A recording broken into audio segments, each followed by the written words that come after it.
First and foremost, I want to give all praises, honor, and glory to Yahweh, Bahashem, Yahweh Shai, Bahashem, Rakah Kodash. Double honors to the elder apostles of Great Millstone that rule well and have taught me the truth. Peace and salutations to the hopeful elect scattered abroad within these last days. To you I say, Shalom.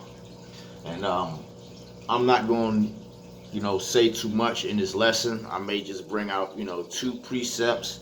But for the most part, I kind of just want people to, hear, what I'll just say what E has to say. Now, this is going into, the name of this lesson is called Inside the Doomsday Bunker for the Super Rich. Okay, so, according to the scriptures, your bunkers, they won't save you in these days. In these days to come, especially, or Shlach, in the day of the Lord, your doomsday bunker won't deliver you. As a matter of fact, you will be hunted out, of these doomsday bunkers. But anyway, I'm just gonna bring out, a precept. I'm gonna let you, Akim and you Akwaf, listen to what they have to say.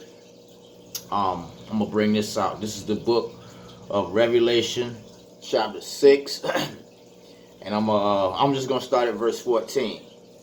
And the heaven departed as a scroll when it is rolled together, and every mountain and island were moved out of their places. So what's happening here, or this scripture here, is talk about ICBM missiles being dropped. I'll just say primarily right here in Babylon, which is America. And when these missiles go off, there's going to be like a scroll that is rolled together. Because when you look at an ICBM, and it's called a mushroom cloud, that looks like a scroll that's being rolled together. Anyway, verse 15, and the kings of the earth, and the great men and the rich men and the chief captains and the mighty men and every bondman and every fig man, and every free man hid themselves in dens and in the rocks of the mountains. So that's right. This is talking about E, and also you're going to have other heathens, and, maybe even some of our people, the Israelites, they're going to hide themselves in underground bunkers, underwater bunkers, stuff like that, out of, wherever, man. They're going to hide themselves in bunkers, doomsday bunkers, Verse 16, and said to the mountain and rocks, fall on us, and hide us from the face of him that sitteth on the throne, which is Yahweh Shai, and from Shlaki, which is Yahweh, and from the wrath of the Lamb. That's talking about Yahweh Shai. So E is primarily E, these heathens, and also 235, they're going to try to hide from Yahweh and also Yahweh Shai on the day of the Lord, man. So let me see, I might as well just read the last precept. For the great day of the for the great day of his wrath is come, and whom shall be able to stand? So that's right, man. This is talking about the great day of the Lord. And the only ones that's going to be able to stand in this day, and Yahweh Ratazab, one of those men, it's the hopeful 144, man, the elect. Now, without further ado, I'm just going to let this video play, so, so people can, see how they're going to try to hide themselves, man. Level with me. How likely is an all-out nuclear war, and should I be finding a bunker right now? You never know for sure, because that's one of the real terrifying things here, is that one person in the United States and one person in Russia could decide all by themselves to have a nuclear conflict. How many nukes are there around the world? Who has them? There are about 14,000 nuclear weapons in the world. More than 1,000 of them are held by Britain, France, India, Pakistan, Israel, and China. Each of those countries has 200 or 300. then Russia and the United States have 90% of the missiles. So the lesson is everyone has nukes now. But what exactly happens when these bombs go off? If you're knocking over concrete buildings, you're going to blow people to pieces. So there's a range of going out from distance in which you die from the blast wave tearing you to pieces, the radiation burning you up, the light wave burning you or catching you on fire. What happens when day one, a week later, a year later, what are we looking at? Well, when a nuclear weapon explodes, it sends out a burst of light. It's like bringing a piece of the sun, which is nuclear explosions happening, down to the earth. And that burst of light catches everything around it on fire. That fire sends huge amounts of smoke into the stratosphere. But because it doesn't rain up there, it takes years for that smoke to clear, creating a nuclear winter. Blocks sunlight from reaching the ground, which of course makes it cool off. It gets cold at the ground. And people expect that about 90% of the global population will die from starvation because there won't be anything to eat. The more I thought about nuclear winter, the more terrified I became. I needed a plan to survive the nuclear apocalypse before the world went to hell. So where do you go when you want to get off the grid? Kansas. Here in the heartland of rural Kansas, one man is offering millionaire preppers a high-tech way to avoid the apocalypse. Welcome to the Survival Condo. This former Cold War missile silo is now a luxury bunker built for the super rich.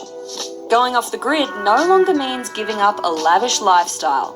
Think of it kind of like cribs in camo. From the outside, the security cameras, armoured guard and 8-ton steel doors are the only sign you're entering a top-secret facility. In fact, this place is so top secret, I can't even tell you where it is. I'm here to meet the man behind the condo, Larry Hall, who's going to give me a full tour. So Claire, those doors that we just came in through weigh 8 tons each. So they're 16,000 pounds. They're armored steel filled with concrete. So you definitely hear that safety bang when the door closes. Inside, this 54,000 square foot complex boasts everything you could need to live through the end of days. Okay, let's get down and show you what's underground. Okay. Oh. You're not in Kansas anymore. We're going beneath Kansas. The survival condo is spread across 15 floors and goes 200 feet underground. At the top, under the dome, are the recreation facilities like the pet park and climbing wall. Underneath that are the mechanical level, medical bay and food stores, with luxury living quarters spread across the next 7 floors.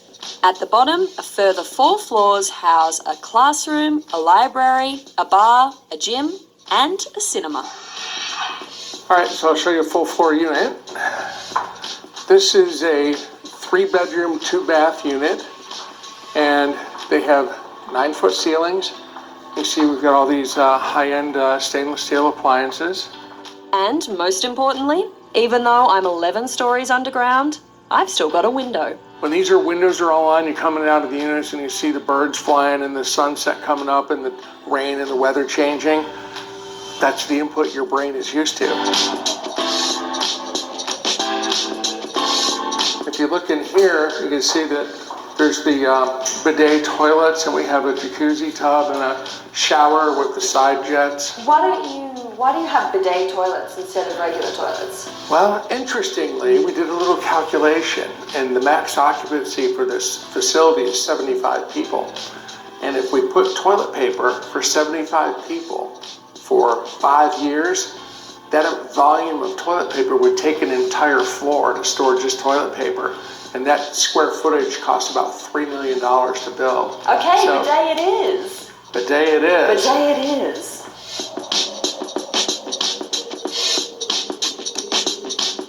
Pretty comfy. These are good mattresses.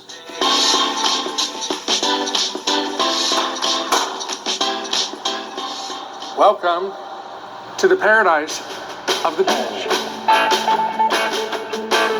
It's a saltwater pool. It's completely computer controlled. The pool is kept at 82 degrees. People do not expect to see a resort pool in an underground bunker. And we get drop jaws every time they go, "Are you kidding me?" Another thing I wasn't expecting underground, so much space. You've got a 24-foot rock climbing wall. This is a fun room. This is an indoor shooting range. You can come down here and shoot everything from handguns up to .308 caliber sniper rifles in here. So under proper supervision. Of course. So we have properly trained people. Theater and lounge level.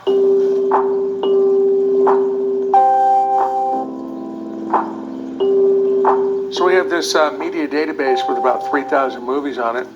Anything in particular you're interested in? Do you have Armageddon? Oh, we got everything. We got that. All right, let's roll that. All right.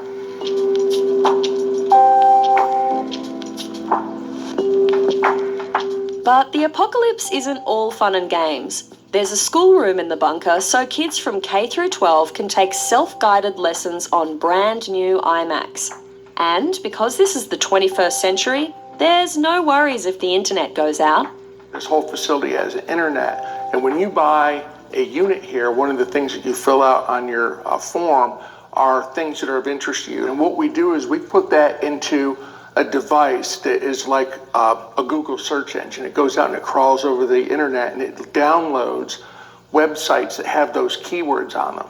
They're also Skype enabled, so when we bring our second silo online, they're going to be connected with a microwave link, and the kids in this elementary classroom could see the kids in the other elementary classroom. They can talk live, and so they don't feel like they're alone. Down on the store level, there's an aquaculture setup that can be used for raising fish and hydroponics for growing organic vegetables. You can have salad daily with this kind of setup? Oh, yeah. Great, it's healthy. Yeah. So we'll have tomatoes, onions, different kinds of lettuces, some kale, blueberries, strawberries, blackberries. But even without that, there's still loads, and I mean loads, of stockpiled food. This really satisfies my prepper mode inside of me. I feel very safe surrounded by tins of food. The silo is also kitted out with high-tech equipment to keep everyone in here alive for years. Backup fuel stores, a water filtration system, and even a system that scrubs volcanic ash out of the air, just in case. So if, let's say, Yellowstone were to erupt, the scientists predict that we could have 4 to 5 feet of volcanic ash here. Well, that amount of debris in the air would overwhelm our air and NBC filters, so that pre-filter would come on and it takes all of volcanic ash out of the air. Okay, so I'm not going to die in a supervolcano situation. Not here. You're good. Originally built during the Cuban Missile Crisis in the 1960s, this Atlas missile silo was designed to withstand the launch of America's ICBMs. But turns out designing something to withstand a nuclear launch also makes it really good for withstanding a nuclear. So you pretty much get it. You know, they're going to try to hide themselves, you know, in caves and stuff like that. You know, and, you know, it's not going to work.